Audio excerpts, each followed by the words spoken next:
Hey folks, David York here at the York Way. Out here in the shop this afternoon working on project NE1. And let me flip this camera around, I'll give you guys a quick update. All right, so here you can see the bike is on the lift. We've got the fairing completely torn off the bike. The inner fairing is here on the table. The outer fairing here on the floor, we still got to get headlights and some wiring off of this. When we took these parts off the bike and separated the inner from the outer, we found that bracket right there was broken off of the fairing, off of the outer fairing. So it sits right behind that turn signal, and you couldn't see that until we took everything apart. So it was a good call getting this part replaced. Robbie was able to source a brand new outer fairing from Indian. Painted the proper colors. We've already received it. It looks fabulous. I think she's already posted a picture of it on her page. So we've got that ready to go. We'll be moving parts over to it. We've got the inner fairing here on the table. In the morning we'll pull the gauges and switches out of it.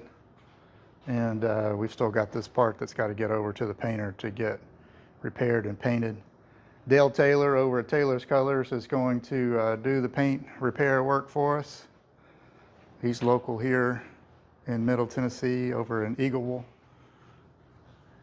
And then tomorrow morning we'll also be pulling off that saddlebag and get it over to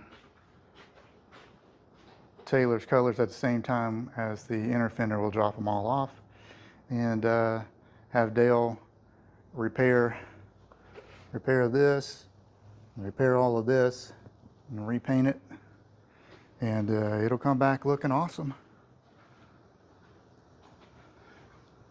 And meanwhile, while all of this is at the paint, we're waiting for that to come back. We've got a lot of other work to do. We'll pull the windshield motor off and replace that plastic piece with a metal piece that rides that worm gear, so no chance of stripping that out later. We've got a lot of other maintenance and service work to do in the meantime, so stay tuned. We'll do some more update videos as we go along.